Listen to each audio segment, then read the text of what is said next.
The views expressed on this broadcast of Step by Step Towards Emotional Sobriety with Dr. Alan Berger do not necessarily reflect those of Take 12 Radio, KHLT Recovery Broadcasting, or our affiliates. Take 12 Radio and KHLT Recovery Broadcasting are not affiliated with any particular 12-step fellowship.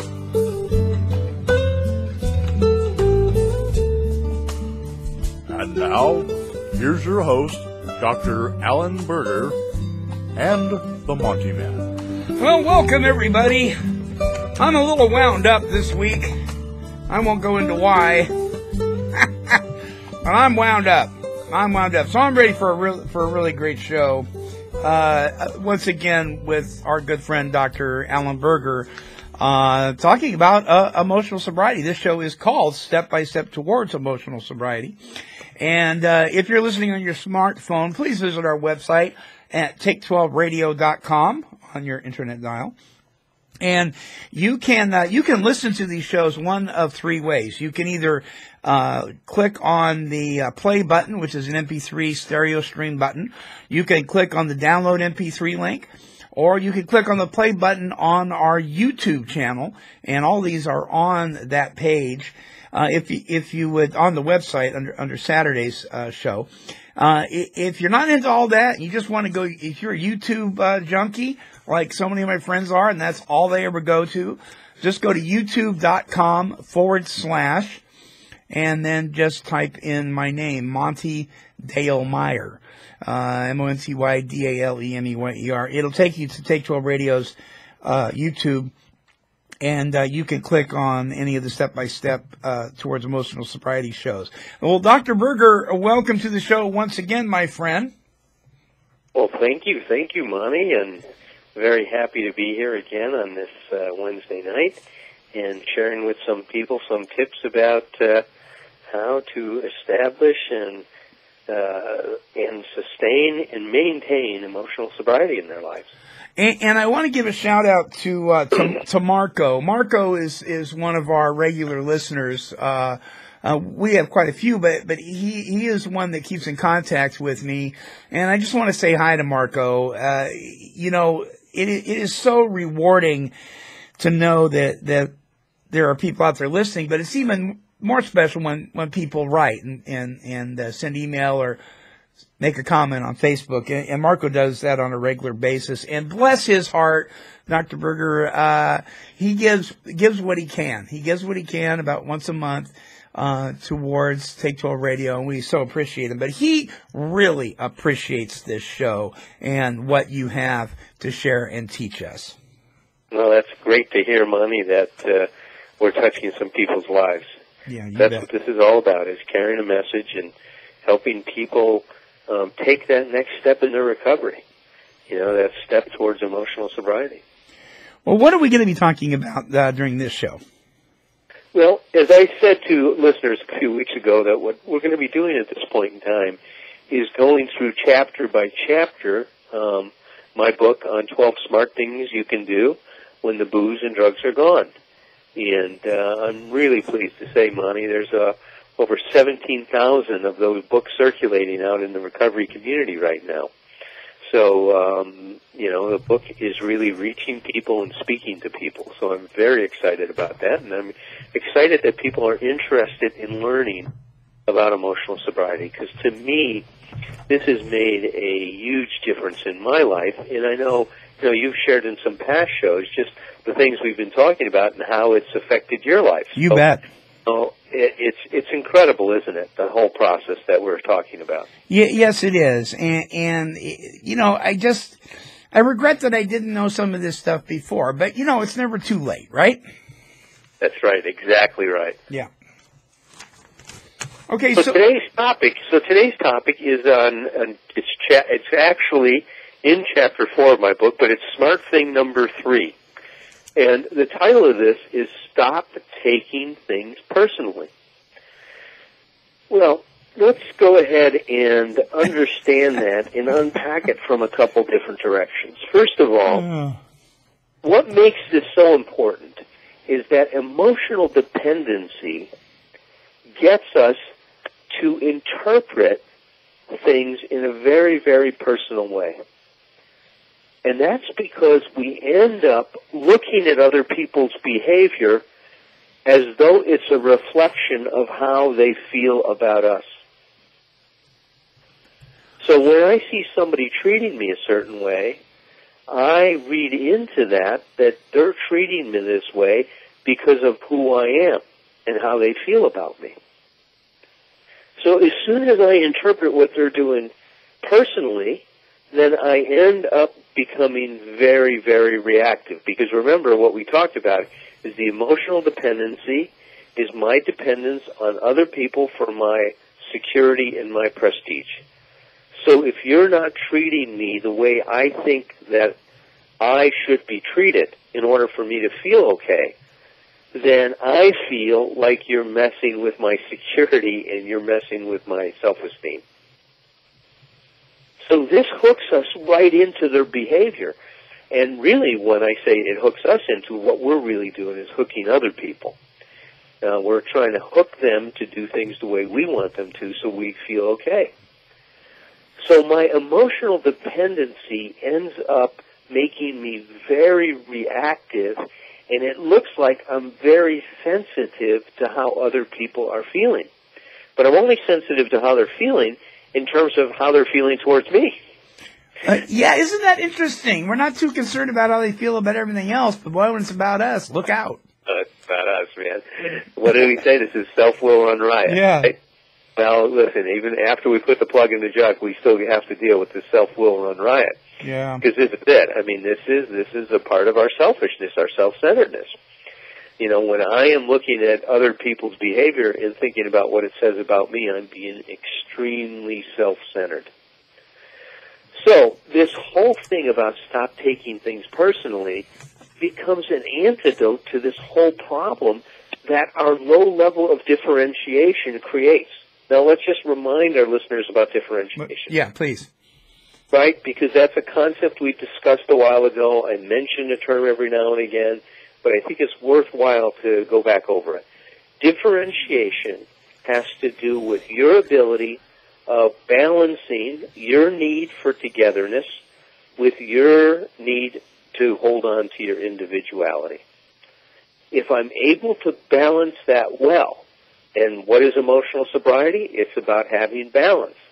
If I'm able to balance my connection to you and my desire to be close to you and to cooperate with you, with keeping a sense of myself, then I am balanced. I'm operating from a position of emotional sobriety. But if that's tilted in any way, so let's say I don't know how to keep a hold of myself while we're together, then what starts to happen is I lose myself in order to be connected with you. And when I do that now, because the connection is so important to me, anything I see that might indicate a break in our connection, I'm going to perceive as a threat to my self-esteem. Because my self-esteem is all wrapped up in you. You got it. Yeah. It's all wrapped up into how you think about me, how you feel about me, how you treat me. And I make you more important than me. And when I do that, then I become very, very reactive to what you're doing. So let's kind of give some examples, right? So let's say that I think I used this example a couple weeks ago when I was talking about this gentleman who had 6 months of recovery. He comes home from a meeting, and he says, "Hey, honey, I got my 6-month shift tonight." Now, she's sitting there watching Bones. She looks up at him and says, "So what?" Yeah, what do you want, a marching band? Yeah, right, exactly. She could have said that. Yeah. Well, he was devastated. Because what he did, first of all, he took that very personally. Because it is important to him. It was important to him what he had done. It's important to him what he had done, but what was the problem, Monty? And see, you put your finger right on it. It was more important to him how she felt about it than how he felt about it. Even more important than what he'd actually accomplished. You got it. Yeah. Ooh. So now, because she felt that way, he ended up being devastated. Yeah. He got very hurt. He stomped up the stairs. He was throwing a fit. He slammed the door. He goes into his room. He starts to think, well, what if I go ahead and get drunk? That'll show her, won't it? So he starts having all of these revenge fantasies about what he should do to get even with her. And then he thinks, well, that's only going to hurt me. I'll just not talk to her. So he emotionally withdraws for the next 3 or 4 days. Doesn't say a word to her. Gives her the cold shoulder. So that tells me, Dr. Berger, that if what he had accomplished was truly more important to him than how she felt about it, it would have overridden those thoughts, and he would have camped out on his accomplishment and not her approval of it. Wow, you got it, man. He would have camped out. Look at how you're learning this stuff. Yeah. My God. You're not going to need me to do this show anymore. You're getting this stuff done so well. It's right on. Right on, right on, right on. What you just said it's wonderful the way the way you stated it and summarized it, because that's exactly what happened. Right. So when he took what she said to him personally, what happened? He obviously wasn't holding on to himself. We can see that, right? Yeah. Yep. And he took it very personally, like this is how she feels about him.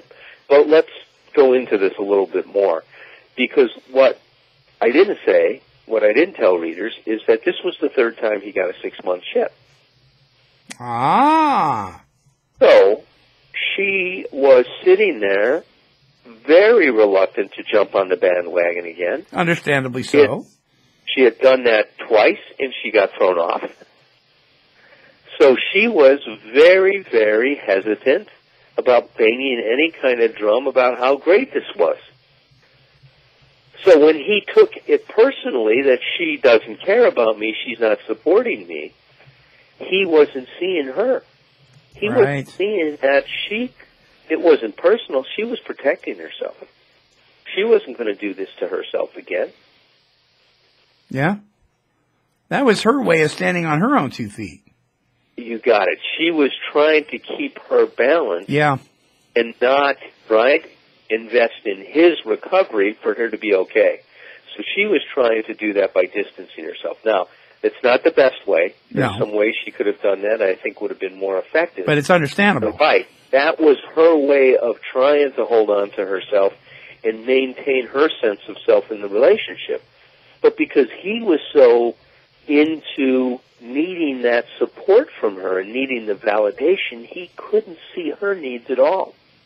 It was all about his needs. Mm-hmm. Mm-hmm. And we can never have a healthy relationship with someone unless we have that I to thou relationship, meaning that I am able to see you and to relate to you, and that you're able to see me and relate to me. So there has to be room enough for both people in the relationship. Well, in the situation I just described to you, there wasn't room for her. All there was room for him in what he needed from her and what he expected from her. Yeah. Yeah. So this taking things personally is very much a symptom of this emotional fusion, right? So when we're emotionally dependent, we're driven to seek that fusion. In order to get this emotional sobriety that we're talking about, we need to learn how to maintain our emotional differentiation, or what you and I have been talking about is our emotional autonomy, meaning that I need to stand on my 2 feet, not to depend on someone else to treat me a certain way for me to feel good about myself. So later on, when I worked with this gentleman and I was just telling you about, I said, well, what was it that made you make her attitude about what you were doing more important than what you knew you were doing? And he said, at that moment, I lost sight of the fact that I'm in recovery for my sake, not to get somebody to pound the drum, get the marching band out. Yeah. That I'm doing this because I want a better life. And if she comes around and can appreciate it and value it later, that's the icing on the cake. But my validation needs to come from knowing that I'm doing the right thing for myself. You know, Dr. Berger, I've noticed this in my life, and maybe some of the listeners can identify with this. When we get so wrapped up in depending on the other person's behavior of approval towards us for us to be okay with ourselves, when they actually do come around to the point where they're complimenting us or they're recognizing our achievements, we miss it. Right on. We don't even see it. That's right. That's right. And that's sad. Because we could have been experiencing that way before we had. But we get so blinded in this thing. It's like somebody yelling at somebody and the other person that's calm is trying to talk to them. But if you're yelling and screaming and jumping up and down, waving your hands, you're not going to hear a word they say. Even if they say, you know, I've got $100 here I'm going to put in your hand. Would you take it? Yeah. So listen, this is how I say it in my book in this chapter. I says, when we focus on other people's actions or reactions, it's easy to see how they impact us or what they are doing wrong. But because our focus is on them, our self-awareness becomes dulled and restricted. It's like we're looking at the world through a drinking straw. We don't see our self-centeredness or our distortions. We don't see our egocentricity. Right. That we're acting like we're the center of the universe. We aren't able to integrate the concept we hear in meetings. You aren't that important. Yeah. So the big question becomes, well, how do we untie this Gordian knot? You know, how do we, now stop taking things personally? Well, we're going to address that when we come back from our break. All right. Folks, don't go away. You don't want to miss the rest of the show with Dr. Alan Berger. This is great stuff. This is number 3. Smart thing number 3. Stop taking things personally when we return. When I first came to Serenity Springs, I never thought I could stay clean and sober. And then after being through the 12 steps and getting closer to God and just learning how to live, I can't imagine life with drugs and alcohol anymore. Introducing Serenity Springs Recovery Center, a fully licensed residential drug and alcohol dependence treatment center for men, specializing in helping individuals with substance abuse problems. Addiction is a disease that deteriorates the body, punishes the mind, and destroys the spirit.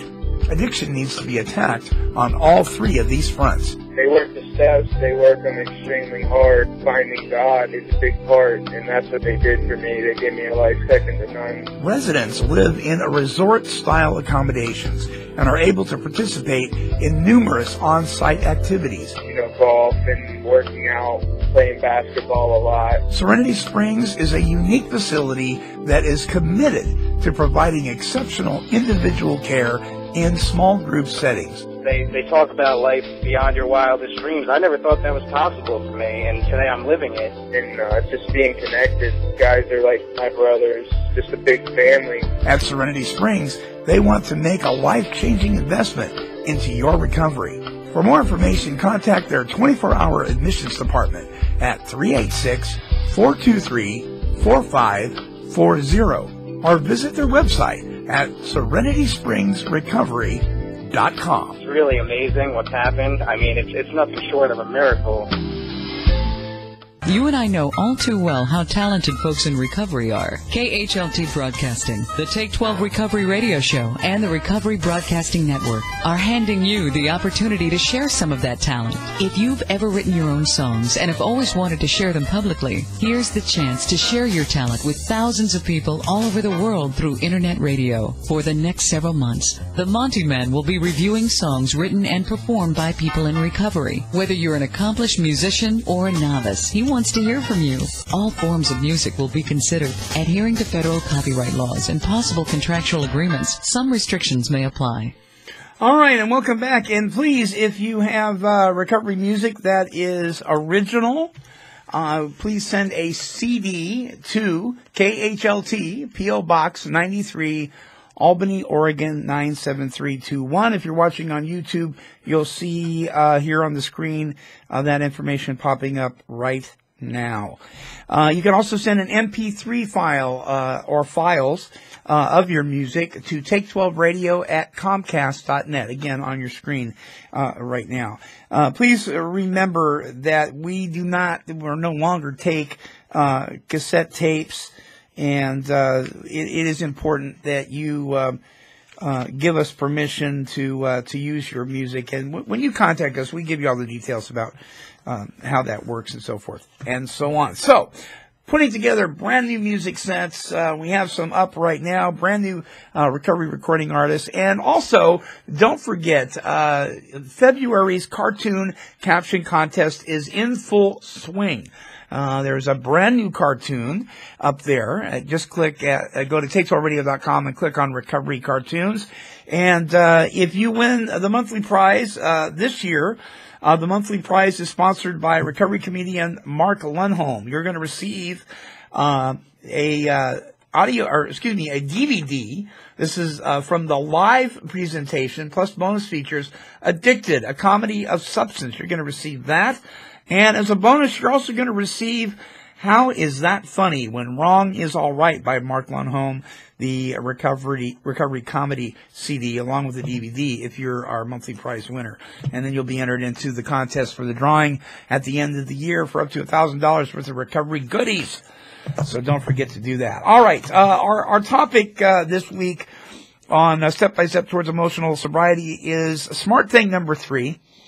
And that is stop taking things personally. Please stop doing that. But Dr. Berger, I mean, people are saying, yeah, but it is personal, man. It really cut me to the quick. And we're not saying that doesn't hurt. We're not saying that it isn't important to you. What we're talking about is how we internalize this and how we respond to it. True? You got it. That's right. Yeah. That's right. We're not saying it doesn't hurt you. And we're not saying, we're not respecting the fact that you're hurt. You are hurt. But it's very important to understand what you're doing, right, that creates the problem. So let's talk about this for a minute. So let's think about it. So Bill Wilson said, and it's such a great line in the 12 and 12, he goes, it's a spiritual axiom that every time I'm upset that there's something wrong with me. Wrap your head around that for a minute. He says it's a spiritual axiom. Every time I'm upset, there's something wrong with me, which means, right, that it's not that they're wrong, and that's why I'm upset. There's something happening in me that's causing me to react this way.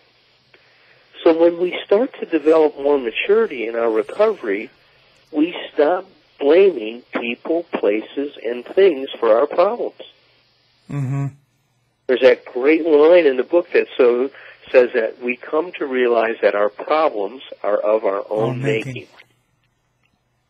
It doesn't say some of our problems are of our own making, and really our problems come from all those idiots that are in our lives that don't do what they should be doing. No, that's not what it's saying. There's no clause and no footnote in that in the big book that says that.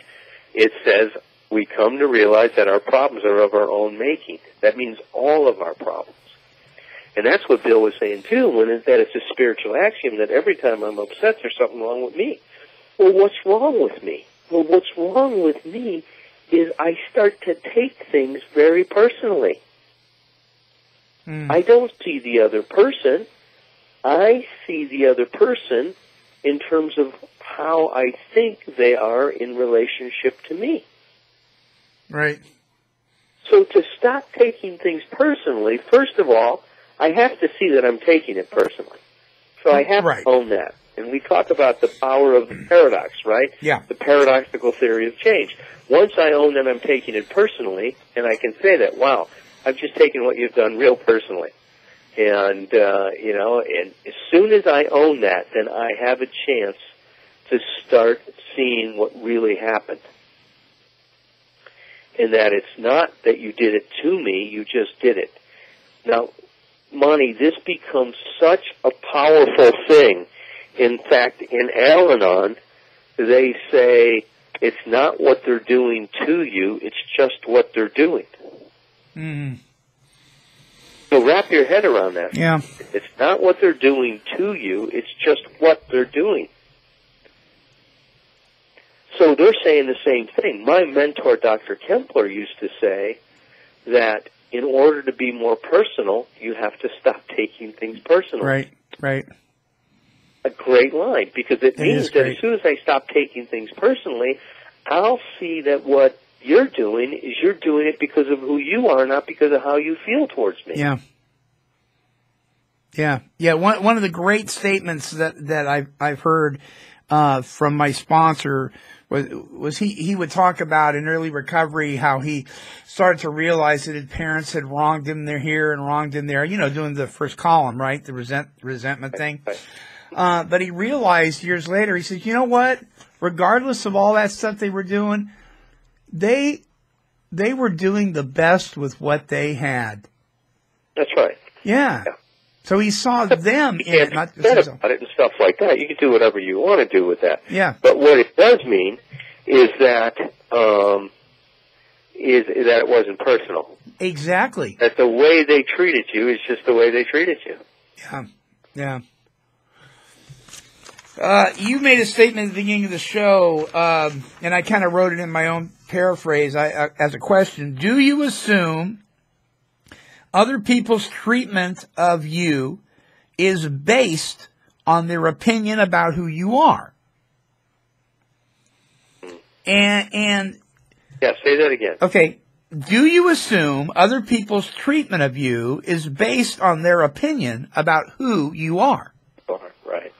And I would have to say that many people, if they're truthful about that, would say yes. Yeah. What is it that makes us truly believe that the other person is acting out because of their opinion of us? Well, what has happened in our society, Monty, is that we have fused love and dependency. Right. Brilliant family therapist said this.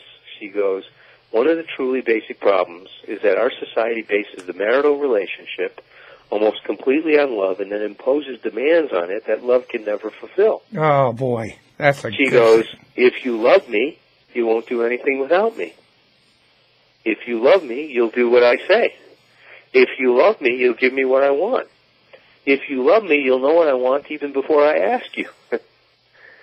She goes, these kinds of practices soon turn love into a kind of a blackmail. She goes, I call it the clutch. So what's happened is because we think that love means you're going to take care of me and that you're going to give me what I want, that when somebody doesn't behave that way, we take it very personally, like they don't care about us. Mm-hmm. Instead of seeing it, it's just that's what they're doing. They're not doing it to us. That's just how they're dealing with the situation. Now, I say a lot of times, if they would make it more personal, it probably would be better. But it's not. It's that it's personal. It's just that this is how they're handling the situation. So what I tell somebody in this whole thing is that if you try to reassure someone who demands reassurance in a relationship, right, it only reinforces the myth that more closeness is what is needed to satisfy that person. Yeah, it just feeds that addiction. Yeah. Right. Yeah, the opposite is also true. Trying to create space for someone who demands more independence only reinforces the myth that more distance is needed. See, those kinds of solutions don't solve relationship problems. So if we attempt to reassure these demands, we create the dynamic that our partners, right, that our partners grew up with.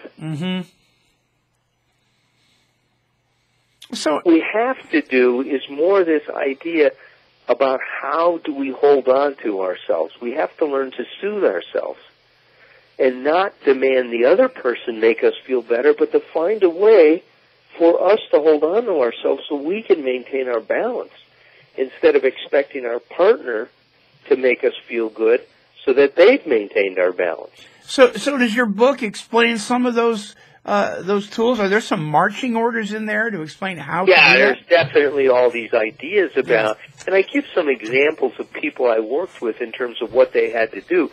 But let me tell you, Monty, one of the greatest tools of unraveling this Gordian knot that we create is awareness. And one of the things that you and I are doing in this show is we're making people aware of the process of awareness. And that when you become aware of what you're doing, you then have options to do it differently. This is what Bill said caused him or gave him the option of unhooking his dependency on other people. Once he became aware of how dependent he was, he realized that he needed to give himself what he was expecting to get from other people instead of hooking people and trying to get it from them. Boy, truer words were never spoken. It reminds me of the steps. You know, and awareness really is where you got to launch from there, because it's like the steps. If I never saw my need for a power greater than myself, why would I search one out? And the steps helped me see my need. They helped me to be aware of my powerlessness over this thing. Yeah, and so if I'm not aware that I've got a problem, if I'm not aware that I've got an issue, if I'm not aware that I'm emotionally dependent on your behavior to be okay with me, then why in the world would I seek a solution? Yeah, yep, good. That's right.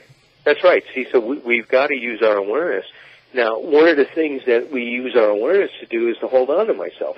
So as soon as I realize I'm taking it personally, and then I take that back, I no longer take it personally, I've now held on to myself. And what we're going to do is next week, in terms of what's the fourth thing, we're going to talk about the psychological defense mechanism of projection.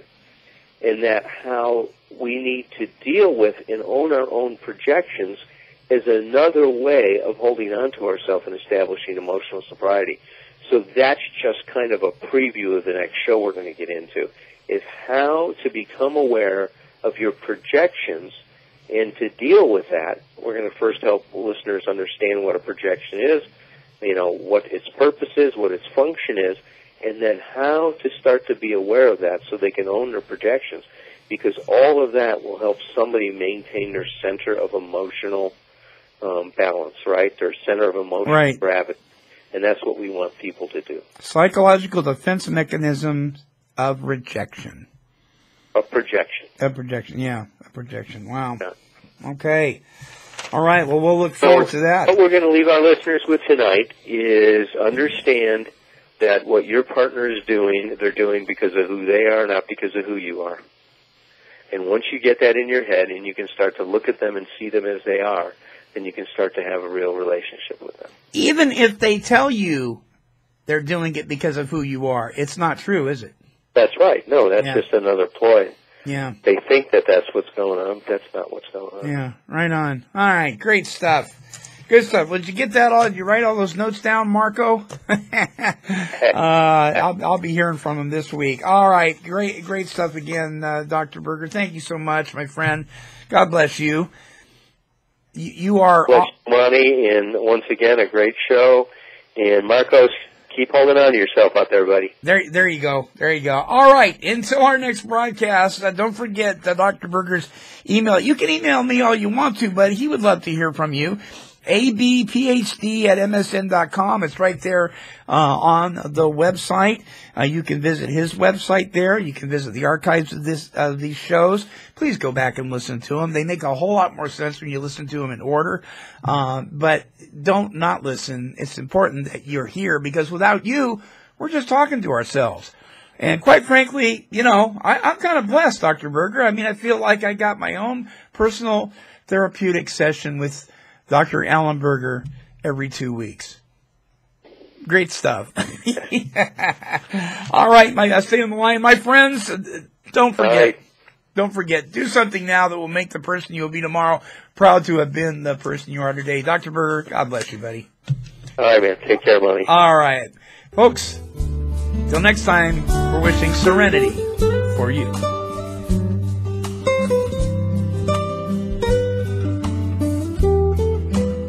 This has been a broadcast of KHLT Recovery Broadcasting.